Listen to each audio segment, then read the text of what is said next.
I don't think this ever gets old. Bacon. Pain or pain? Which kind of pain do you want, I guess? That's a railroad bed.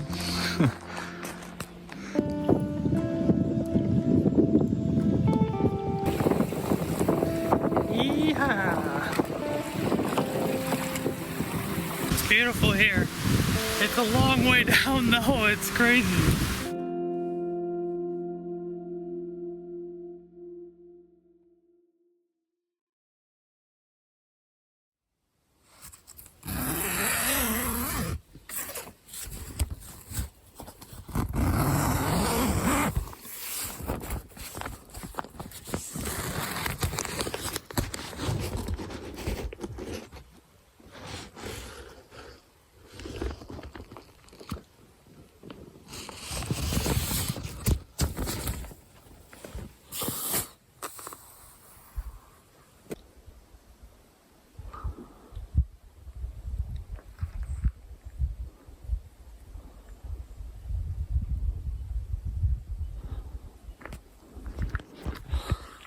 Oh, it's been windy all night and the lake is super flat. It's kind of weird. It's a get up and pack and go kind of morning, so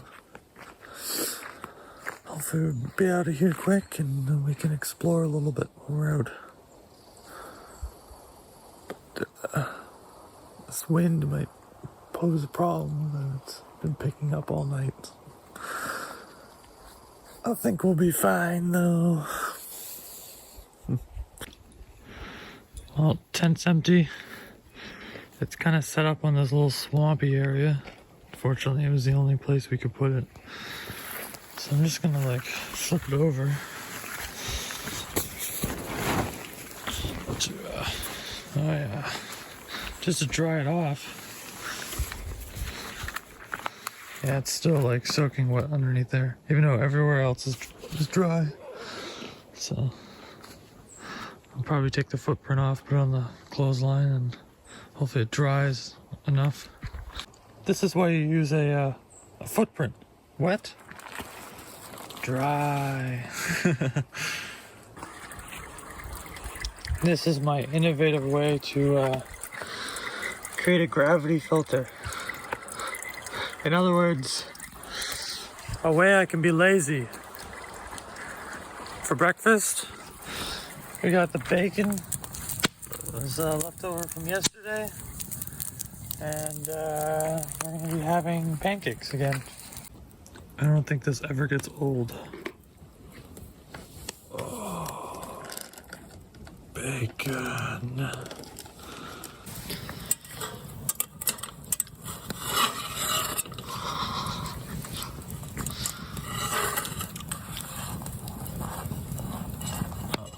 Uh-oh. A two-parter.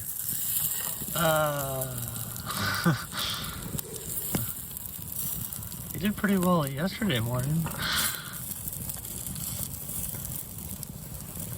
Yum! Yum! So I have a question for all you guys. Are you a folder or are you a stuffer when it comes to your tent? Personally, I'm a folder. I like it to look pretty. But I can see how in some situations, stuffing is the right way to go. Especially if it's windy or if it's downpouring or something. This is all the garbage that was left over by other people. So we're going to pack it out and bring it with us. Alright, we're all packed up and I'm gonna do one last dummy check to make sure that we didn't forget anything. So part of my dummy check is one, make sure that this is out. You can touch it, it's cold. Make sure there's nothing around here. Go up to where the tent was. Nothing here, no tent pegs, nothing like that. Our food rope is down, that was over there. I think we're good. It's a good campsite. We still don't know which way we're gonna go. Pain or pain? Which kind of pain do you want, I guess? Neither? Call in the helo.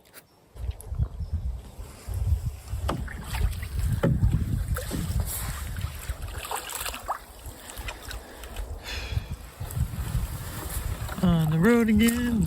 It's the water. On the water again. See a campsite.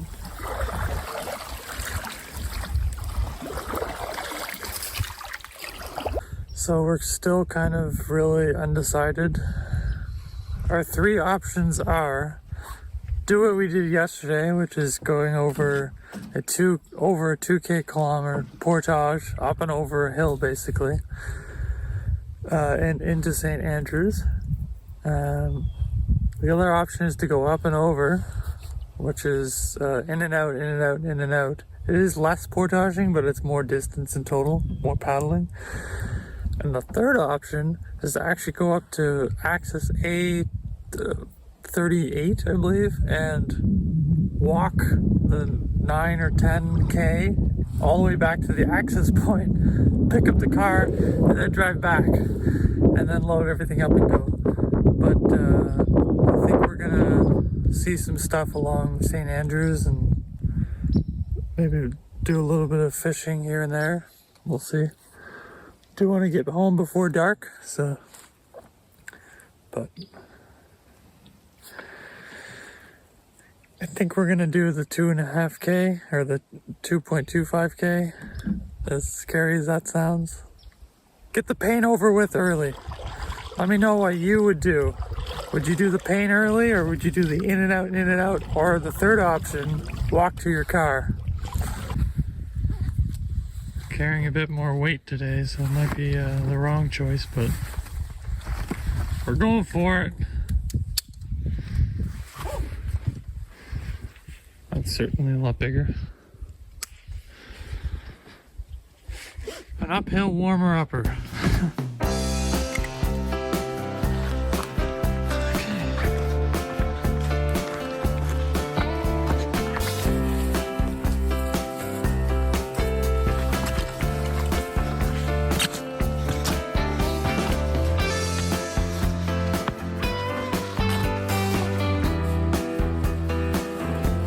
Halfway. I'm so happy right now. It's so much pain.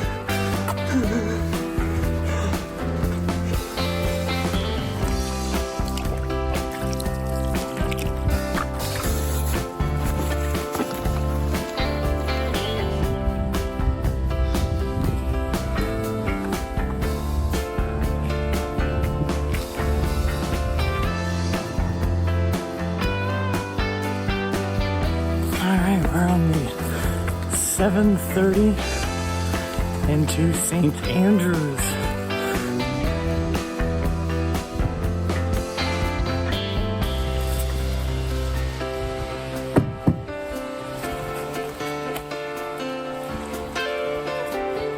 Alright, it's quite windy. Anytime you see something like this, little bubbles, that means there's whitecaps up there somewhere.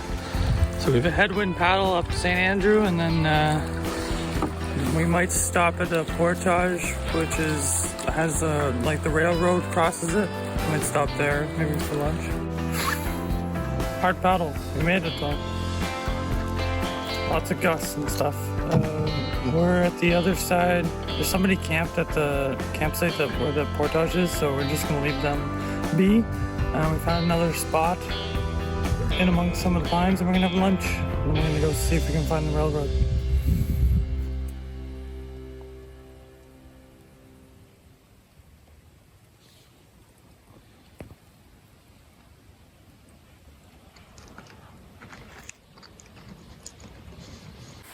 You ever heard of the cinnamon challenge? This is the natural peanut butter challenge, super tacky. Spoonful. Oh. Just looking for the railroad. How old do you think that is? It doesn't even have like markings on it anymore.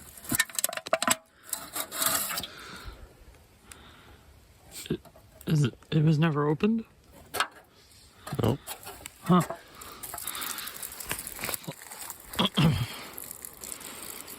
Interesting.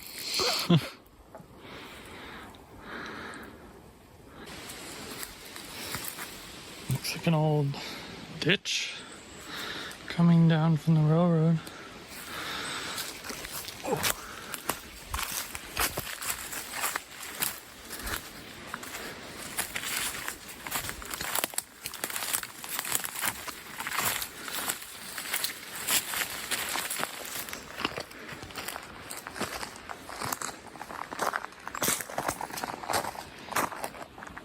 Yeah, that's a railroad bed.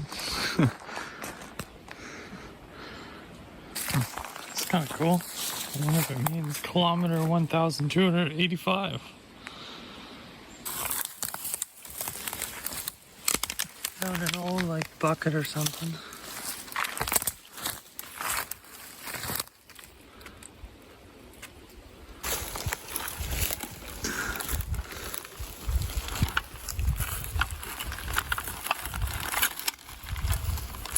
Stuck in my fingers.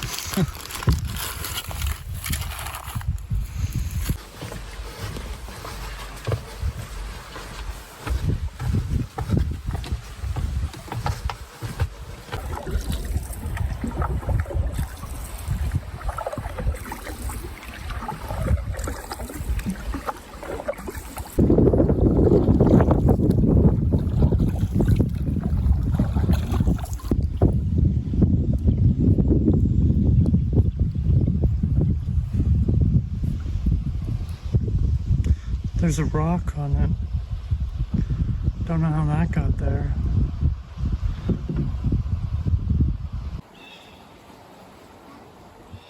You got like shoring here. Mm-hmm.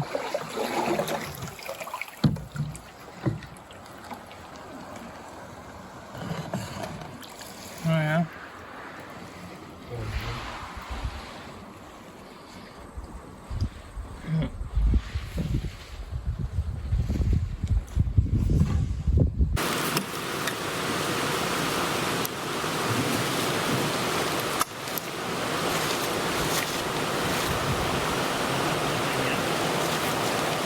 Last portage, 35 meters.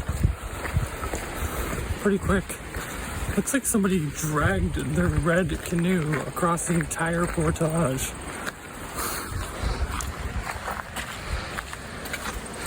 Look at that. It's on like every rock. A little windy out here. Whoa. Yeehaw.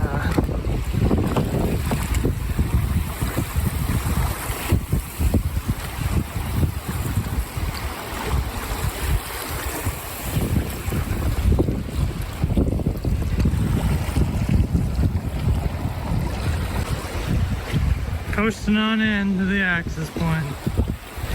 Wouldn't want to be paddling into this today. Yeah, looks not very fun.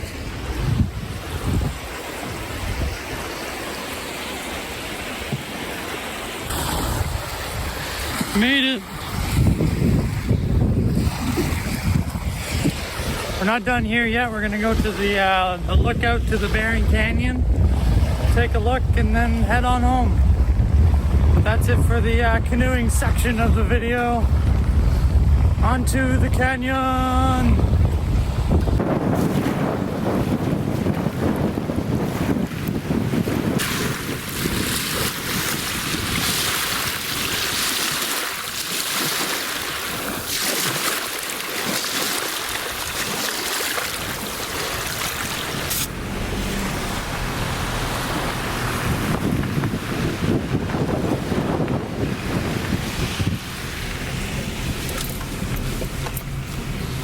Barron Canyon, here we come.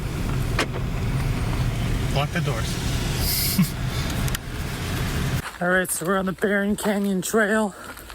And I gotta say, this is probably one of the best portages in Algonquin. Look at that. Oh man, it goes up.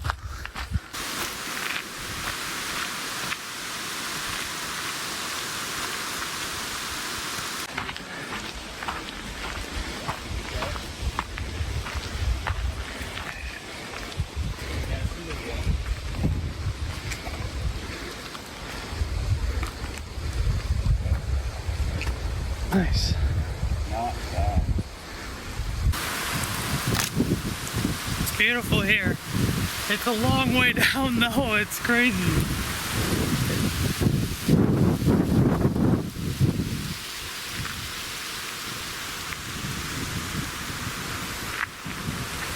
It's pretty cool to think that we were actually paddling this 2 days ago. We must have looked like ants when we were down there, if anyone was up here looking.